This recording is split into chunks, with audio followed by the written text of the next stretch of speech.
আসসালামু আলাইকুম। কি অবস্থা সকলের? আশা করি সবাই অনেক ভালো আছেন। এই মুহূর্তে দাঁড়াইছি হচ্ছে এমএস মোটরস এর মিরপুর 60 ফিট পার্ক মোল্লা মোড়ের খুবই কাছে অবস্থিত পদ্মা ব্যাংকের বিল্ডিং এর নিচে। এমএস মোটরসে আজকে কেন আসছি, কি বাইক নিয়ে কথাবার্তা হবে সেটা কিন্তু আমরা অলরেডি থাম্বনেল এবং টাইটেলে কিন্তু লিখছি। তো এটা হচ্ছে সেই বাইক, এটা হচ্ছে ইয়ামাহা ফেজার এফআই ভার্সন 2। এই মোটরসাইকেলটা নিয়ে খুবই বাজে রকমের হিস্ট্রি আছে। তো এই হিস্ট্রিটা পুরোটা জানতে হইলে এবং বুঝতে হইলে ভিডিওটা কিন্তু পুরোটা দেখতে হবে। তো চলেন আমরা পুরো ভিডিওতে প্রবেশ করি। আর এইটার বাইকের যাবতীয় বিষয়গুলো আমাদেরকে এক্সপ্লেন করবে হচ্ছে শাহিন ভাই। ওই যে এখানে বসা শাহিন ভাই এই বাইকের সমস্ত মালামালগুলা যেগুলা পরিবর্তন হবে বা যেগুলোর মধ্যে ত্রুটি আছে সবগুলা নিয়ে কিন্তু ওই জায়গায় পড়ছে। তো চলেন আমরা শাহিন ভাইয়ের কাছে চলে যাচ্ছি। তো শাহিন ভাই, আসসালামু আলাইকুম, কেমন আছেন? ওয়ালাইকুম আসসালাম। আসসালামু আলাইকুম। আল্লাহর রহমতে আলহামদুলিল্লাহ ভালো আছে। বলেন এই গাড়ির কি হয়েছে? এই গাড়িটা আসছে সাভার ইসিবি থেকে। সে আপনার কন্টেন্ট দেখে আমাদের কাছে আসে। আচ্ছা, সে একটা ব্লগার থেকে এই বাইকটা নিছে। তো সে একটা জেনারেল সার্ভিস আর টুকিটাকি কিছু কাজ করার উদ্দেশ্যে আমাদের কাছে আসে। আচ্ছা, তো আসার পরে আমার মেকানিক গাড়িটা টান দিল। আমিও দেখলাম যে এটা আসলে ইঞ্জিনের নয়েজ আসতেছে। আচ্ছা, ইঞ্জিনের নয়েজ। ইঞ্জিনের থেকে নয়েজ আসতেছে এবং নয়েজের পরিমাণটা বেশ ভালো ছিল। আচ্ছা, তো তারপরে তার সাথে আমরা ডিসকাস করলাম যে আসলে এই গাড়িটা জেনারেল সার্ভিস অথবা মাস্টার সার্ভিস কোনো অংশে এটা কমপ্লিট কাজ হবে না। আচ্ছা, এটা যদি আপনাকে কমপ্লিট করতে হয় তাহলে আপনাকে ইঞ্জিনের কাজ করাইতে হবে। আচ্ছা, আগে বলেন এটা ফার্স্ট হ্যান্ড না সেকেন্ড হ্যান্ড? এটা সেকেন্ড হ্যান্ড গাড়ি। আচ্ছা, সেকেন্ড হ্যান্ড কিনছে মাত্র মাত্র কিনছে মাত্র কিনে মাত্র কিনে নিয়েই আমাদের কাছে আর কি। ওই থেকে কিনছে? সে সাভার থেকেই কিনছে। দোকান থেকে? সাভারের একজন মানে পরিচিত তার মোটামুটি ওইখানের ব্লগার আর কি, সেই বাইক নিয়ে কিছু টুকিটাকি কন্টেন্ট তৈরি করে। আচ্ছা, তো সে তার কাছ থেকে পারচেজ করছে। আচ্ছা, এবং তার ধারণা ছিল যেহেতু সে একজন ব্লগার, সেই ক্ষেত্রে তার কাছ থেকে গাড়িটা নিলে সে ভালোভাবে একটা সার্ভিস পাবে। আচ্ছা, কিন্তু আসলে ওইরকমটা হয় নাই। এই গাড়িটা আমার মেকানিক চালানোর পরেই বলতেছে যে গাড়িটার মধ্যে অনেক বড় কিছু কাজ আছে যেটা কমপ্লিট না করলে আসলে গাড়িটা সঠিকভাবে সে চালাতে পারবে না। আচ্ছা, তো এর মধ্যে আরেকটা ব্যাপার হচ্ছে গাড়িটা খোলার পরে আমরা বুঝতে পারলাম এই গাড়িটা অ্যাক্সিডেন্টও হয়েছে। আচ্ছা, অ্যাক্সিডেন্ট হয়েছে। আচ্ছা, এই যে অ্যাক্সিডেন্টের একটা সিম্পটম তো এখানে এই যে এটা ভাঙছিল, এটার পরে জ্বালাই দিছে বা নেগেটিভ পজিটিভ আটা কিছু একটা করছে। এই যে অ্যাক্সিডেন্টের সিম্পটম মানে এইটা আছে। আবার এই যে পিছনের ব্যাক পার্টটা এটাও ভাঙা, এটাও ঝালাই দেওয়া।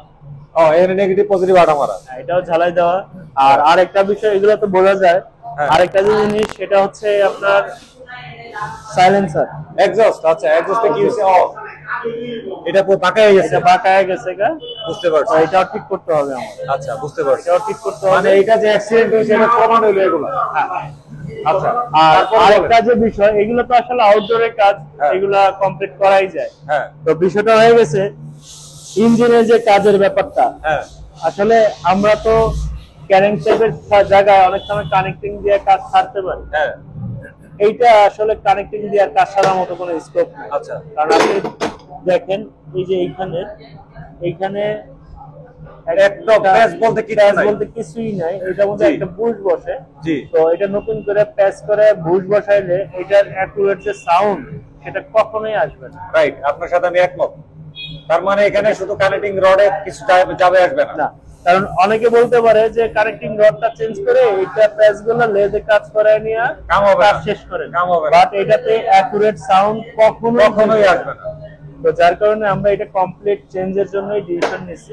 কাস্টমারও এগ্রি হয়েছে যে এটা কমপ্লিট চেঞ্জ করব। আচ্ছা, আমি আবার আরেকটা বিষয় হচ্ছে এটা টেস্টটা কি বুশগুলো থাকে, বুশগুলোও নাই। খোলার পরে আমরা দেখতেছি বুশগুলোও নাই। আচ্ছা, খোলার পরে বুশও পান নাই? বুশও পাইনি। বুশ পাইলে হয়তো এরকম হইতো না। একেবারে সমান হয়ে গেছে। তার মানে ক্র্যাঙ্কশ্যাফট পুরোটাই হচ্ছে নতুন লাগবে? পুরোটাই লাগবে। আচ্ছা, তারপরে এই ওয়েট এই ওয়েটের টাল হয়েছে, টাল হয়ে গেছে। আচ্ছা, এটা কি বোঝা যায়? টালটা দেখি। টালটা হ্যাঁ আংশিক বোঝা যায়, আংশিক এটা টাল হয়েছে। তো এটা আমাকে চেঞ্জ করতে হবে। আচ্ছা, আবার আরো কিছু যে মডিফাইড যে বিষয়টা, এই যে মাউন্টেন বাটি, হ্যাঁ, বা ক্লাস বাটি যেটাকে আমরা অনেকে বলি, হ্যাঁ, এটা ভার্সন 1 এর মাউন্টেন বাটি। কেমনে বুঝছেন? এই ভার্সন 1 এর মাউন্টেন বাটির মধ্যে এই প্রিমিয়ামটা থাকে।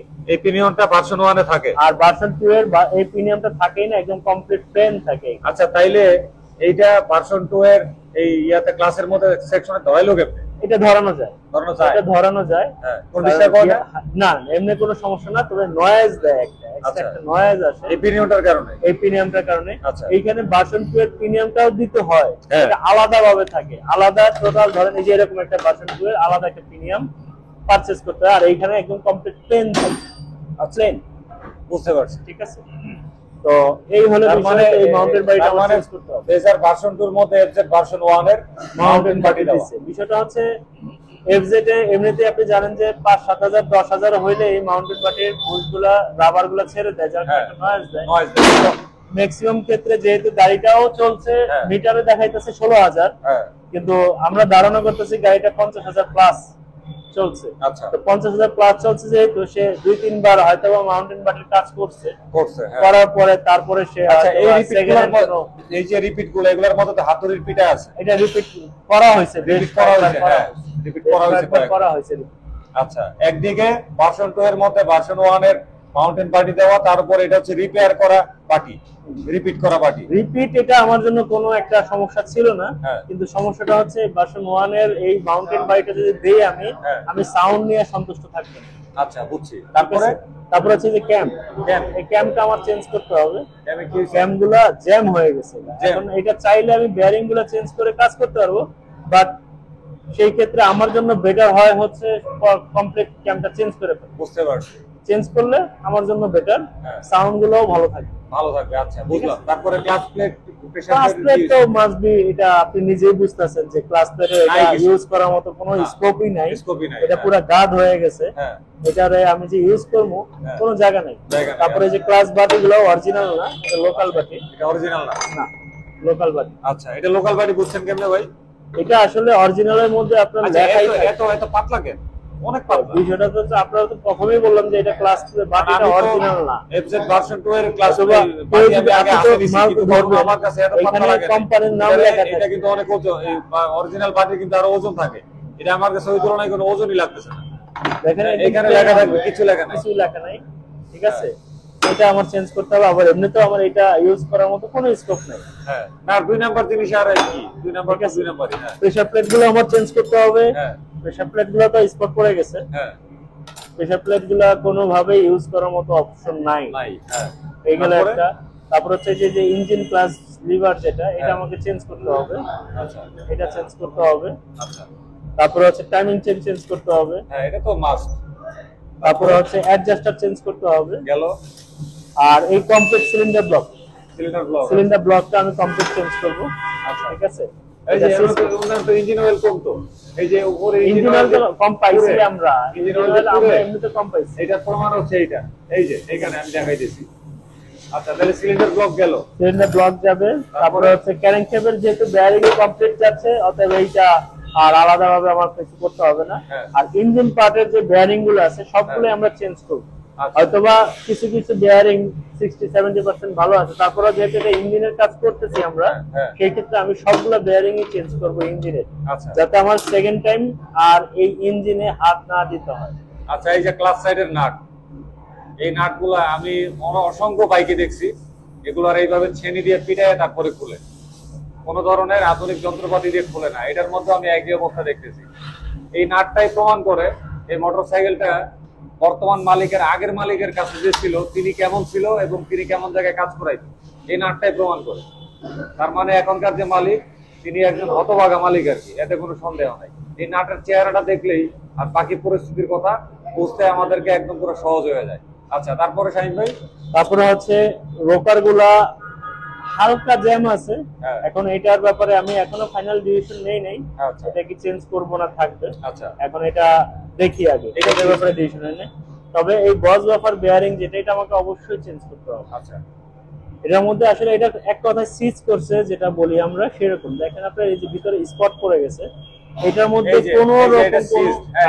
কোনো রকম এই যে এই দাগগুলো, এটার মধ্যে কোনো রকম কোনো দাগ থাকবে না, একদম আয়নার মতো প্লেন থাকবে। এটা সিজ করছে, ঠিকই আছে। তো অনেক মেকানিক হয়তো ভাবতে পারে যে এটা তো ইউজ করা যায়, ঘষে ঘষে ইউজ করা যায়, আসলে করা যায় না এই ব্যাপার বলবো না, যে এটার কাজ হচ্ছে সাউন্ডটাকে অ্যাকুরেট সাপ্লাই করা।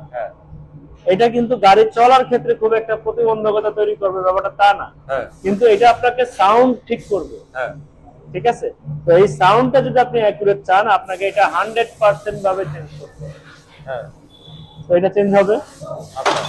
তারপরে এই টাইমিং চেন গার্ড কি এই গার্ডার চেঞ্জ হবে। আচ্ছা, গার্ডার তো যাবে। গার্ডার চেঞ্জ হবে। তারপর হচ্ছে ইঞ্জিনে class liver, engine oil seal গুলো সবগুলো চেঞ্জ হবে। তারপরে হচ্ছে হেড রাবার। হ্যাঁ। আর এছাড়া বডির কাজটা আসলে এটা কমপ্লিট করার পরে আমরা বডির কাজগুলো ধরবো। হ্যাঁ। তারপরে বডির কাজে কি কি লাগে সেটা আসলে না খুললে তো আর এখন বলতে পারবো না। হ্যাঁ। আমরা প্রথমে কাজ ধরছি, শুরুই করছি ইঞ্জিন থেকে। আচ্ছা, আগে ইঞ্জিনটা কমপ্লিট করবো। এরকম এই গাড়ির কাজ করতে আপনার কয়দিন লাগবে? এটা আমরা 2 দিন সময় নিচ্ছি, আজকে এবং কালকে। মানে 3 দিনের মাথায় ডেলিভারি দিবেন না, না? কালকে রাতে ইনশাআল্লাহ ডেলিভারি হবে। মানে 2 দিনের মধ্যে ডেলিভারি ডেলিভারি দিয়ে দেবো।